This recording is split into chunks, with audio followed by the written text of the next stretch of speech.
Good morning, Dada. Masaya at cute na boses ng isang bata. Ang rinig na rinig sa kusina. Na siyang nagpalingon naman sa dada niya ngayon ay nakangiti na.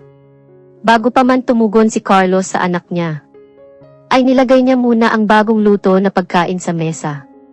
Pagkatapos nun ay lumuhod, upang harapin ang batang naghihintay ng atensyon niya. Good morning, baby Aya. Nasaan na yung good morning kiss ni Dada? Ayon, isang malambot na halik lang naman ang natanggap niya.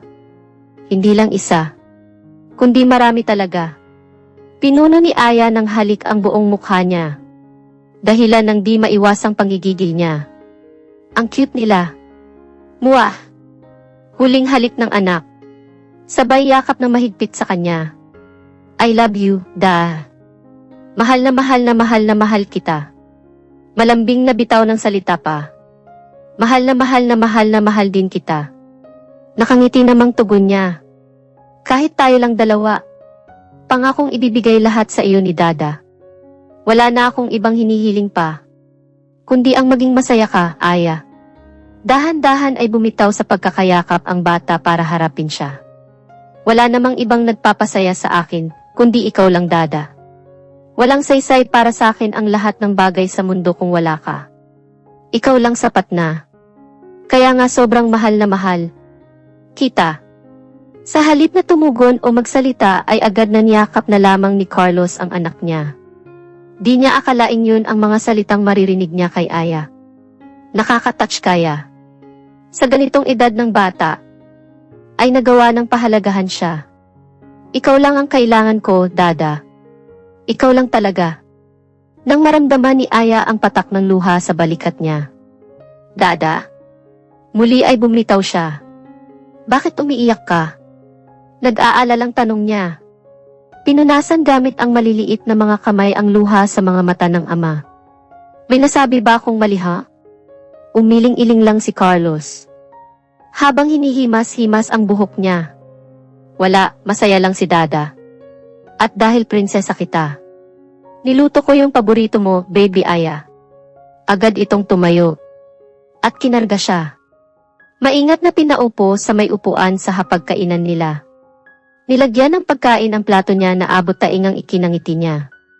Ang sarap ng mga ito, Dada. Salamat ha. Basta para sa mahal kong prinsesa. At hinalikan ang pisngi niya. Matapos yun ay umupo na din para simulan ang umagahan nila. Kahit dalawa na lang sila ay ramdam pa din ni Aya na masaya at kumpleto siya. Yun ay dahil sa mapagmahal at mabait na dada niya. Ginawa lahat ni Carlos maibigay lang ang lahat ng gusto niya. Kahit hindi niya pahilingin talaga. Pinaramdam nito sa kanya na isa siyang prinsesa. Pinagsisilbihan, inaalagaan at pinapasaya. Kahit makipaglaro at umakting na parang bata masabayan lang siya. Ay nagawa na din ng dada niya. Yung feeling na wala na siyang mahihiling pa. Sa sinabi nga niya kanina Dada Carlos niya lang sapat na. Di niya man alam kung nasaan ang mama niya pero isa lang ang batid niya. 1 taon gulang pa lamang siya. Nang iniwan sila. Pinagpalit sa iba. Hindi nilihim ni Carlos ang totoo sa bata. Dahil ayaw niyang pagdating ng panahon ay masisi siya. Ayaw niyang magsinungaling sa anak niya. Kaya kahit masakit ang katotohanang iniwan nga sila. Ayun ang isinagot niya nung unang nagtanong si Aya. Siyempre, nasaktan ang bata. Pero anong magagawa nila sa mga nangyari na? Walang iba kundi ang tanggapin na lang, diba? Kung nasaktan si Aya ay mas lalong nasaktan siya. Minahal at pinagkatiwalaan niya ang girlfriend niya. Ginawa ang lahat maibigay lang ang mga hinihingi sa kanya. Pinasok ang iba't ibang trabaho. Matustusan lang ang pangangailangan nila. Ngunit tila hindi pa din ata sapat ang mga yon para makontento si Marisa. Marisa o tawagin na lang nating Risa ang pangalan ng ex niya. Biological mother ni Aya na galing sa mayamang pamilya. Pero itinakwil ng malamang na buntis siya. Handang-handa na sana si Carlos. Napakasalan ang babaeng minahal niya. Sa kasamaang palad ay hindi naging maganda ang proposal na matagal nang pinaghandaan niya. Doon pa natapos ang relasyong meron sila. Hinindian at iniwan siya. Di nagtagal nalaman niya na lang na may bago nang kinakasama ang girlfriend niya. Sobrang sakit para sa kanya. Na para bang dinurog at inapakan ang buong pagkataon niya. Paano nagawa ni Risa ang ipagpalit sila? Iniwan ang responsibilidad at pagiging ina sa bata. Sinira ang masaya at maganda sanang pamilya nila. Kung ano man ang dahilan bakit iniwan sila. Ay ex niya lang ang nakakaalam talaga. Ngayon wala nang ibang inisip si Carlos. Kundi ang mapalaki ng maayos ang anak niya. 5 taon gulang na si Aya. At nag-aaral na din gaya ng iba. Siya ang tumayo nitong ama at ina. Kaya proud siyang makitang kinaya niya. At malamang kakayanin pa. Kaya naman plano niyang mag-apply ng trabaho sa isang malaking kumpanya. Kahit anong posisyon ang ibigay ay malugod na tatanggapin niya. Para sa kinabukasan nila ng anak niya. Saka kung may nagtataka man. Bakit sila nagkabuo ng ex-girlfriend niya ngayong babae din naman siya? Well, may iniingatan siyang alaga sa baba. Intersex nga kung tawagin nila. Pinanganak siyang ganon kaya wala tayong magagawa. GC, Armstrong Group of Company. Habang naglalakad ang CEO papasok ng kumpanya, ay todo yuko at bati naman ang mga employee niya. Good morning, Miss Catherine. Have a great day, Ma'am Catherine. Magandang umaga po. Imbes na tumugon ay nagpatuloy lang siya sa paglalakad niya. Hindi man lang lumingon sa kanila. Na naging dahilan upang makahinga ng maluwag ang mga ito talaga. Hindi sa ayaw nila sa presensya ng boss nila.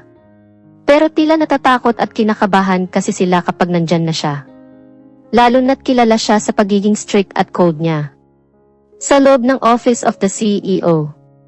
May kailangan ka po ba, Ma'am Kath? Medyo kinakabahang tanong ni Ana. Habang nakatayo sa harapan niya. Halatang kabado. At di makatingin ng diretso sa kanya. Wala. Siyempre gaga. Malamang. Kaya nga pinatawag kita, di ba? Nanunuyang tugon niya na ikinalunok nito bigla. Napakatanga talaga. Umiiling-iling na komento pa. Buti pa nga ipagtimpla mo na lang ako ng kape, pwede ba? Umagang-umaga nakaka-stress ka ha. Agad ay nagmadali ang kawawang assistant upang gawin ang inutos niya. Muntik na ngang madapa sa kaba na muling ikinailing niya nang makita ang eksena. Tangan na nga lang papa. Maya-maya nakalipas. Ito na ho ang kape niyo, Ma'am Kath. Hindi pa man natanggap ni Catherine ang kape na inabot sa kanya. Nang di sinasadyang mabitawan ni Ana ang baso sa panginginig ng kamay niya. Umalingaw tuloy ang tunog ng pagkabasag sa loob ng opisina. Dahilan para mapakagat labi ang CEO sa pagpipigil galit talaga. Natapunan ba naman ng kape ang malinis sanang heel niya? Sorry po, hindi ko po sinasadya. Bago pa man magsalita ay tumayo muna si Catherine. Linisin mo yung kalat mo, Ana. Pagkatapos nun ay umalis ka na. At wag na wag ka nang babalik pa ha. Pero ma'am, di na natapos pa ng assistant ang sasabihin pa sana. Nang maunahan siya, hindi ko kailangan ng assistant na tatanga-tanga. Nang simulang linisin ni Ana ang kalat sa sahig ng opisina, ay nagtungo naman si Catherine sa secret room niya. Kinuha ang phone sa bulsa, at may tinawagan sa kabilang linya. Kailangan ko ng bagong assistant na ipapalit kay Ana. Bukas na bukas din ay papasukin niyo na. Samantala, habang inaayos ni Carlos ang bag ng anak niya, ay napalingon na lamang siya nang biglang bumukas ang pintuan ng bahay nila. Tita Marta. Nakangiting salubong ni Aya. At agad na niyakap ng mahigpit ang tita niyang napapagigil na. Oo, ang cute naman ng baby namin. Excited ka na bang pumasok sa school? Tanong ni Marta. Siyempre naman, Tita Marta. Agad na tugon ng bata. Nag-thumbs up pa. Nang biglang sumabat si Carlos na sabay na ikinalingo ng dalawa. Huwag mo ang tawaging Tita Marta yung tita mo, Aya. Hindi bagay sa kanya. Saka Jim ang totoong pangalan niya. Biro na ikinanguso ng kaibigan talaga. Huwag kang maniwala sa kontrabida mong dada, baby Aya. Marta ang pangalan ko. Marta. Tinapunan ng masamang tingin si Carlos na kasalukuyang nakangisi sa kanya. Mapang-asar eh. Sa halip na magsalita ay napapailing na lamang ang bata. Batid niya naman kasing tutuksuhin na naman ng dada niya ang pikon na tita niya. Yun ang laging ginagawa nito sa tuwing nagkikita sila. Pero mas bagay sa'yo yung gym, hindi ba? Nakakalalaki yun. Ano ba? Mukha ka namang lalaki talaga. Hindi na natapos pa ni Carlos ang sasabihin pa sana nang mapatakbo siya. Yun ay dahil bigla siyang hinabol ng kaibigan niya. Kapag naabutan kita, kakalbuhin kita. Pasensyahan na lang tayo, Carlos Ocampo. Ayon na nga. Paikot-ikot na naghahabulan sa sala ang dalawa. Na muling ikinailing ni Aya habang pinapanood ang eksena. Akala ko ba ako ang bata dito? Pero ba't parang mas bata pa sila kung umasta? Makapagbihis na nga. Hindi na nagpaalam si Aya sa ama at nagbihis mag-isa. Pumasok ng kwarto. At hindi inistorbo ang dalawang naghahabulan pa din ata. Pagod na ako, tama na. Angal ni Carlos at napaupo sa sahig ng sala. Upang makaganti ay agad siyang pinahiga ni Marta. Kiniliti hanggang sa, yung ano ko naipit, Marta ah. Sa pagkakataong to ay si Marta o Jim naman ang umisi sa kaibigan niya. Kailangan lang pala ipitin yan para tawagin mo akong Marta? Pigil tawang tanong. Habang nakatingin sa baba, ipitin nga natin uli para. Hep, wag na. Puto ni Carlos. At nagmadaling tumayo. Takip-takip ang dalawang palad sa nakatagong alaga. Mas lalong natawa tuloy si Marta. At naisip na ang cute palang takutin ng kaibigan niya. Magsasalita na sana siya nang mapansing bumukas ang pintuan ng kwarto ni Aya. Tapos na kayong dalawa? Tanong nito na ngayon ay naka-uniform na. Sa halip na sumagot, ay ngumiti lang ang magkaibigan sa bata. In fairness ha? Kaya na niyang magbihis mag-isa. Bulong ni Marta. Para saan pa ang pagiging ama at ina ko sa kanya? Kung hindi ko siya tuturuan sa lahat ng bagay, di ba? Ang bilis kasi ng panahon, pansin mo ba? Parang dati lang namumroblema ka pa. Kung saan kukuha ng breast milk para sa kanya. Naalala mo pa? Flashback. Diyos ko, Ocampo. Ano bang ginagawa mo ha? Nagpipigil tawang tanong ni Marta. At kinuha ang bote ng gatas sa kamay ng kaibigan niya. Sinubukan ba naman ni Carlos na kunan ng gatas ang dibdib niya? Kahit wala namang lumalabas talaga. Ano ba naman? Tingin mo ba may lalabas na gatas dyan sa dibdib mong makulit ka? Hindi ikaw ang nagbuntis kay Aya. Pero kailangan ng gatas ng anak ko, Marta. Nag-aalalang tugon na halatang maiiyak na. Wawa na ako sa kanya. Ayaw niyang inumin yung gatas na tinimpla ko kanina. Hinahanap niya yung gatas na galing sa mama niya. Imbes na sumagot ay pinakamamuna ni Marta ang kawawang kaibigan niya. Unti-unti na kasing tumutulo ang luha nito sa mga mata. Hindi niya din maiwasan ang maawa. Dahil sa ginawa ni Marisa sa mag-ama. Iniwan ang responsibilidad kay Carlos. Na ngayon ay nahihirapan sa sitwasyon meron siya. Di siya nahirapan dahil sa pag-alaga sa anak niya. Kundi dahil nasasaktan siya sa tuwing nakikitang umiiyak ang bata. Na para bang hinahanap-hanap ang presensya ng ina. Ina na nang iwan sa kanila. Kaya simula nun ay pinangako ni Marta sa sarili niya na tutulungan. At hindi niya pababayaan ang dalawa. Si Carlos na itinuring niya ng kapatid niya. At si Aya na itinuring na niyang pamangkin niya. End of flashback. Ingatan mo anak ko Jim. Marta Carlos, Marta. Kulit ng lahi. Amarga? Marta nga. Oo na, Marta. Hindi pa kayo tapos, Dada. Angal ni Aya. Tinaasan ng kilay ang dalawa at nag-cross arm pa. Malalate na ako. Kapag di nyo pa hininto yan talaga. Para kayong mga aso at pusa. Siya kasi Aya. Sabay na sabi ni Carlos at Marta. Nagturuan pa kung sinong may kasalanan sa kanila, kahit pareho lang naman sila. Ihatid mo na ako, tita. Tara na. Hila ni Aya sa tita niya. Si Marta kasi ang maghahatid sa kanya, yun ay dahil may lakad ang dada niya. Mag-a-apply ng trabaho sa kahit saang kumpanya. Sana nga ay may tumanggap sa kanya. Mahirap pa naman matanggap sa trabaho, lalo na't walang pinag-aralan, di ba? Baby, iiwan mo na agad si dada. Kiss muna. At ngumuso na ikinatawa ni Marta. Ang pangit mo, Ocampo. Ayon, sabay na lumingon ang dalawa. Tinapunan siya ng masamang tingin na ikinalunok niya. Nakalimutan ko, Ocampo pala kayong dalawa. Hindi na nagsalita si Aya. At agad na niyakap na lang ang dada niya. Hinalikan sa pisngi sabay bulong ng good luck sa paghahanap ng trabaho, dada. Meanwhile at the meeting room. Matapos ang meeting nila ay naiwan mag-isa sa loob ng meeting room si Catherine. Nang biglang pumasok ang kapatid na ikinaikot mata niya. Mabilis kang tatanda niyan kung ganyan ka palagi, Kath. Ngumiti ka naman kahit paminsan-minsan, di ba? Tingnan mo mukha mo, nagmumukha ng tiyahing matanda. Ituloy mo pa kung gusto mong mapalitan ng laptop yang pangit mong pagmumukha. Itinaas ang laptop na aksyong ibabato sa natatawang kuya niya. Chill lang, Catherine. Huwag masyadong high blood, baka atakehin ka. Kung mang-aasar ka lang naman kuya ay umalis ka na lang, pwede ba?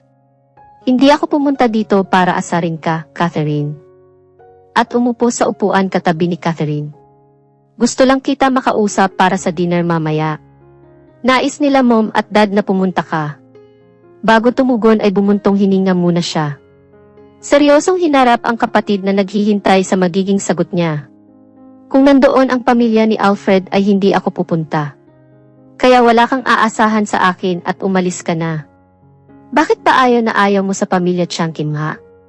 Dahil pinagtutulakan nila ako sa anak nila, kuya. Kahit nga si Alfred ay nasasakal na sa pamimilit ng mga magulang niya.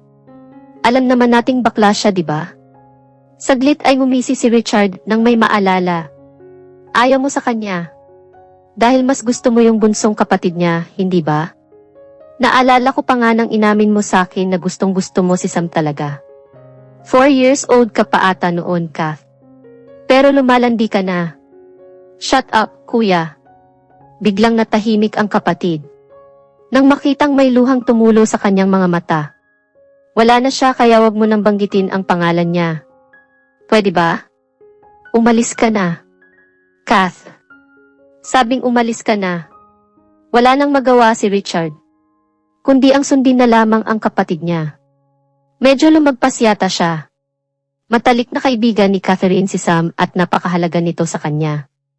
Ngunit sa kasamaang palad ay nabalitaan na lang nila na bigla itong nawala. Kinidnap at inakala ng patay ng mga Chiang Kim ha. Kasi simula nun ay hindi na siya nakita at natagpuan pa. Ginawa na nila ang lahat pero wala talaga. Masakit para sa pamilya ang mawalan ng isa sa kanila.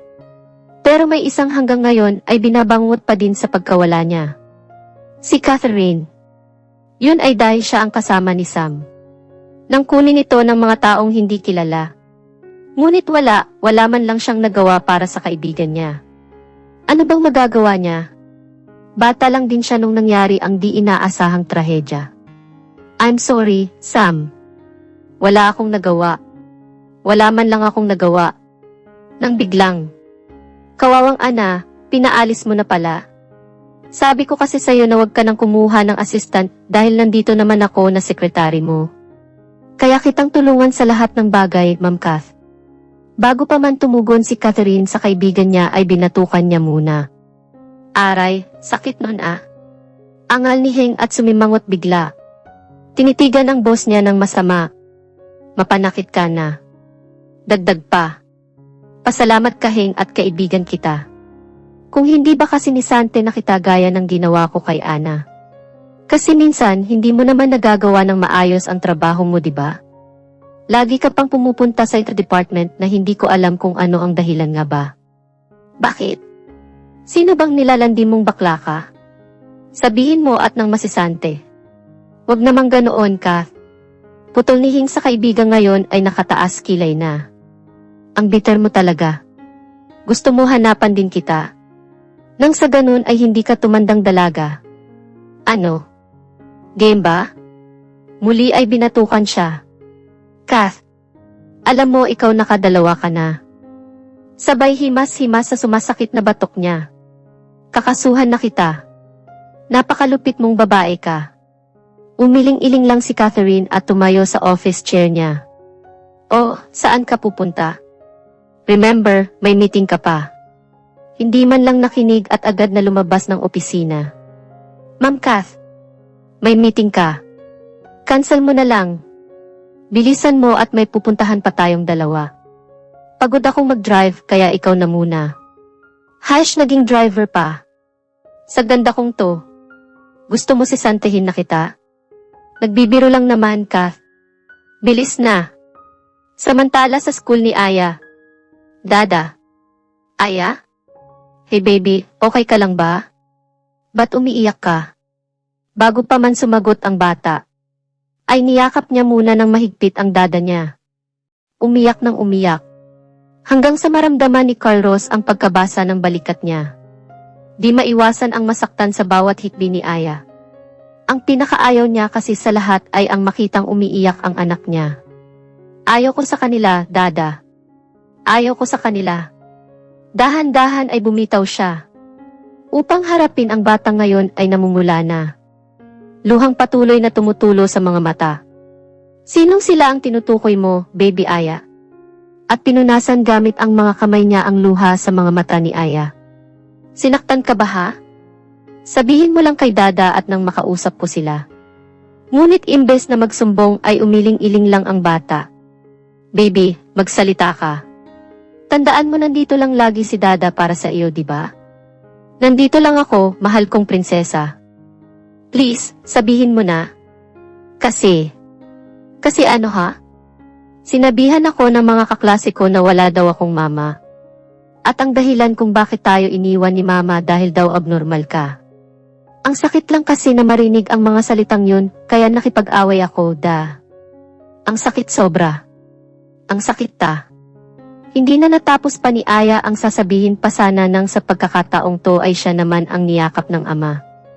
I'm sorry, Aya. Pero hindi ka na dapat nakipag-away sa kanila. Paano pag napahamak ka ha? Di maintindihan ni Catherine ang pag-aalala at sakit na nararamdaman niya. Biglang naluha nang di niya namamalayan talaga. Nasasaktan siya dahil alam niyang sa mga oras na to ay nasasaktan din ang anak niya. At nag-aalala dahil baka sa susunod ay mapahamak na si Aya. Di bale na kung siya na lang ang masaktan o makarinig ng mga masasakit na salita galing sa iba. Sanay na siya. Pero wag lang sana ang nag-iisang anak niya. Ayaw niyang maranasan ni Aya ang mga bagay na naranasan niya noong bata pa siya. Ipagtatanggol kita kahit saan pa, dada. Naputol ang mga iniisip niya nang muling magsalita ang anak niya. Hindi sila dapat nagsabi ng ganon dahil hindi ka naman ganon, di ba? Hindi mo kasalanan kung ano ang kasarian meron ka. Para sa akin ikaw yung pinaka-the best kong dada. Bumitaw ang bata para halikan siya. Na siyang ikinangiti niya at ginantihan ito sa ginawa. Anak, wag mo na lang silang pansinin ha? Saka wag kang makipag-away. Dahil ayaw kong mapahamak ka. Pero please Aya. Nakikiusap si dada. Wala nang magawa si Aya kundi ang tumango na lamang sa kanya. Saan mo gustong pumunta? Ipapasyal kita. Samantala sa isang park. Kanina pa tayo dito, Kath. Wala ka pa bang balak na umuwi ha? Saka malapit ng gumabi at may dinner kayo kasama ang mga tiyangkim ha. Hindi ka ba pupunta? Tatahimik ka o ipapakain ko tong bag na hawak ko sa iyong madaldal ka? Banta ni Catherine at tinitigan ng masama ang kaibigang natahimik bigla. Nagpunta ako dito dahil alam kong babalikan ako ni Kuya sa opisina. Sa ayaw ko ngang sumipot sa walang kwentang dinner nila. Talaga? O baka nagpunta ka dito dahil may naaalala ka? Hanggang ngayon ba pinapahirapan mo pa din ang sarili mo, Kath? Sa tingin mo ba hindi ko alam ang dahilan kung bakit nandito ka? Dahil ang araw na to ay kapareho nung araw na. Please Heng, tumahimik ka. Pigil niya. Kath, gusto kong tulungan ka. Pero paano kung hanggang ngayon ay umaasa ka pa din sa wala? Ilang taon na ang lumipas, di ba? Ilang taon na. Sa halip na tumugon o magsalita ay napayuko na lang si Rebecca. Kasabay ang unti-unting pagtulo ng luha sa kanyang mga mata. Bumabalik na naman ang sakit sa loob niya. Dahil sa lugar ngayon kung nasaan sila ay dito din kinuha at kinidnap ang kaibigan niya. At gaya ng sinabi sana ni Hing kanina, nakapareho ng araw na to ang araw na nawala si Sam talaga. Taon-taon pumupunta dito si Catherine sa parehong petsa. Kung kailan kinidnap ang taong sabihin na lang nating mahalaga sa kanya. Umaasa na babalik pa ito sa kanila. Umaasa na babalik pa ang kaibigang matagal nang nawala. Ngunit kagaya ng mga taon na pumupunta siya ay bigo lang din ang pinaparamdam sa kanya. Bigo na naman siya. Wala ang kaibigan niya. Kath. Babalik pa naman siya, 'di ba? Babalik pa siya.